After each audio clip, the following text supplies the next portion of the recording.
el mayor peso, ¿verdad?, de evidencia científica que procede de estos estudios clínicos aleatorios, es lo que le da la calificación más alta.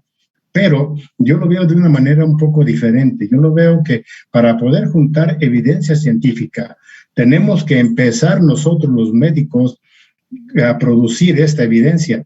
1 caso, 2 casos, 5 casos. Desgraciadamente los médicos en México estamos muy mal acostumbrados. Queremos empezar con que, no, pues es que voy a hacer un estudio, pero si no tengo 50, 80, 1000 casos, no va a hacer nada. No, que tenemos que empezar con un caso que yo pueda documentar perfectamente bien y compartirlo. ¿Para qué? Para que de ahí empiece a salir una experiencia, y así contando la experiencia de 1, 2, 3, 5 gentes, se pueda llegar al proceso de después la evidencia científica en estudios observacionales, etcétera, etcétera, y que lleguemos hasta los metaanálisis. Pero tenemos que empezar con un caso. Quiero decirles que, por ejemplo, el experto en Estados Unidos, el mayor experto en picadura por alacrán que hay en Estados Unidos, es un hombre que tiene un caso atendido, ¿sí? Este hombre fue precisamente a Guerrero a trabajar, y alguien le dijo: en Guerrero hay muchos alacranes peligrosos, consíguete tu antídoto por aquello de que no te vaya a picar un alacrán. Pues no, afortunadamente no tuvo el accidente, se regresa a Estados Unidos.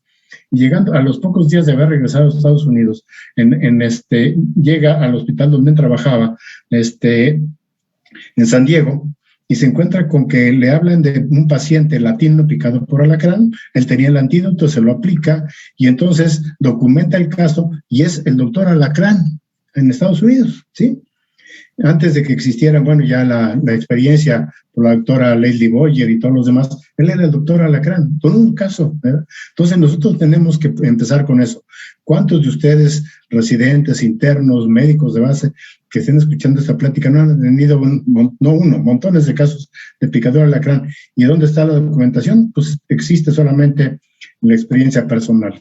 Todo esto tiene ese sustento científico que tenemos aquí, la norma oficial mexicana, la guía de práctica clínica, las cuales han sido base para otros países del mundo, puesto que somos el país del mundo que tenemos la mayor cantidad de experiencia. ¿Por qué? Porque somos el país del mundo donde la picadura de alacrán es la más abundante, ¿sí?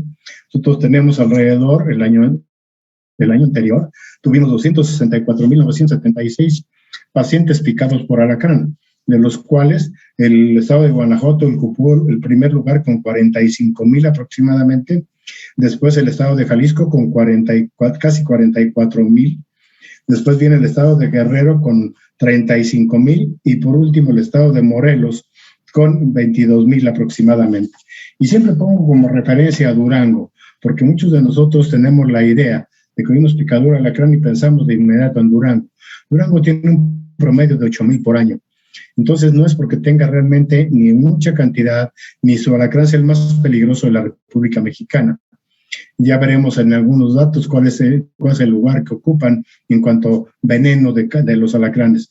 Pero ¿qué es lo que pasa en Durango? En Durango fue donde se empezaron a hacer los primeros estudios clínicos.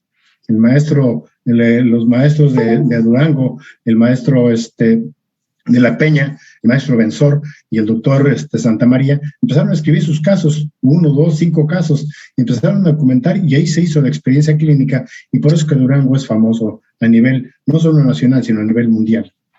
Debo manifestar que no tengo ningún conflicto de interés, como ustedes pueden ver esto, puesto que la experiencia que vamos a vertir hoy es una experiencia conjuntada de muchísima gente. La norma oficial mexicana, la guía de práctica clínica, no la hice yo, ni la hicimos gente nomás de Guerrero, ni de Durango. No, fue una cantidad de experiencias de muchísima gente que se conjuntaron para poder hacer estas normas que, como les vuelvo a insistir, han sido norma y guía para otros países del mundo, específicamente incluyendo hasta la República de Brasil y obviamente en otros países como Alemania y otras partes del mundo importantes. Primero empecemos con una definición. ¿Qué es el alacranismo, la picadura de alacrán? El alacranismo, para empezar, es una urgencia médica. Muy importante empezar desde este punto de vista. Es una urgencia médica que se desencadena por la picadura e inoculación de veneno. Eso es importantísimo, porque un alacrán nos puede llegar a picar, pero si no nos inocula veneno, a través de que se drena exactamente a este nivel, como lo vemos en esta diapositiva. Vemos aquí 2 gotas de veneno, una de cada lado sale de la glándula, de las glándulas venenosas, tiene una glándula del lado derecho, otra del lado izquierdo, cada una de ellas drena independientemente, y entonces la inoculación de este veneno es la que nos genera el envenenamiento, ya que al entrar al espacio tisular y se disemina gracias a una sustancia que tiene el veneno que se llama hialuronidasa, se produce la diseminación fácil del veneno que entra a la circulación sanguínea previo paso por vasos linfáticos, y de ahí se va a afectar a todos los órganos y sistemas, produciendo una estimulación simpática y parasimpática, que son las que nos da el cuadro clínico manifiesto importante, interesante del picado por alacrán, y que nos puede llevar incluso a la muerte del paciente. Desgraciadamente, la muerte de los pacientes, sobre todo niños y ancianos, que son los extremos de la vida, es muy común. Una de las desgracias es que el estado de Guerrero cuenta con el primer lugar en muertes a nivel nacional, precisamente por la picadura de alacrán. ¿Por qué? Porque generalmente la gente llega tardíamente a la aplicación del antídoto. Primero recurren a los tratamientos con los chamanes, a los tratamientos de casa, todos los tratamientos empíricos, y llegan generalmente, desgraciadamente, muy tardíamente con el médico que puede darle la atención adecuada. Bien. Tenemos que diferenciar entre lo que sucede con un accidente por un animal de interés médico. ¿Qué es un animal de interés médico? Es aquel animal que nos va a llevar a la atención médica, pero que no pone necesariamente en riesgo la vida. Por ejemplo, una picadura por abeja. Sabemos que puede haber excepciones, que con un solo piquete de abeja el paciente puede llegar a fallecer si este paciente es alérgico al veneno. Sabemos que un piquete de avispa es sumamente doloroso. Una mordedura de una serpiente no venenosa, una mordedura de una boa o la constricción de una boa nos pueden llegar a fracturar huesos. Incluso el contacto con una tarántula, el contacto con una madre de alacrán, como es conocido o con un vinagrillo, pueden generarnos algunos problemas de salud, pero no necesariamente que nos lleguen a intoxicar, como son los denominados animales ponzoñosos, venenosos, de interés toxinológico. Aquellos que nos inyectan esa toxina que nos va a generar el envenenamiento que nos puede llevar a la muerte, como son la viuda negra, las 2 especies de Latrodectus que tenemos en nuestro país, de las cuales ya les hablaron posteriormente. A mí me toca hablarles del alacrán. También tenemos el envenenamiento, la necrosis terribles que produce la araña violinista o los oceles, y la mordedura por serpiente de cascabel, que también tenemos una gran variedad de cascabeles. Tenemos la mayor cantidad de cascabeles en México que en otras partes del mundo, y también la serpiente de coral. Entonces, tenemos que hablar de que lo que hablamos nosotros es de un accidente de interés toxinológico.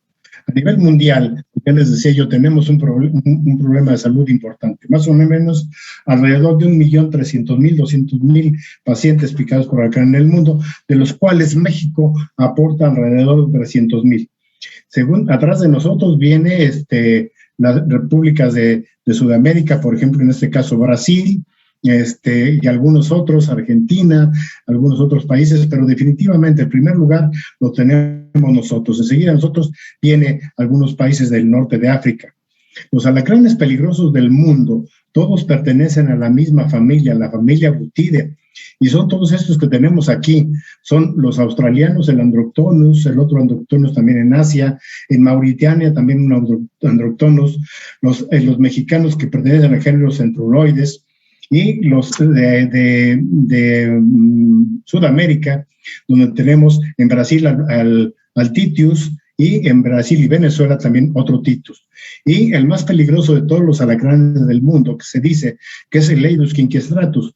Leidus quinquestratus es un alacrán africano. No es que realmente sea el más venenoso, lo que pasa es que es el alacrán más grande del mundo. El alacrán más grande del mundo de los peligrosos, porque hay otros alacranes que son peligrosos también, como el pandino africano, que es un alacrán extraordinariamente grande, extraordinariamente fuerte, que puede medir hasta 50 centímetros aproximadamente, pero es un alacrán no peligroso para el ser humano porque no pertenece a la familia Butidae. El Eris quinquestratus sí. Entonces es mucho más grande que los nuestros y como consecuencia tiene una glándula venenosa mucho más grande que inyecta una mayor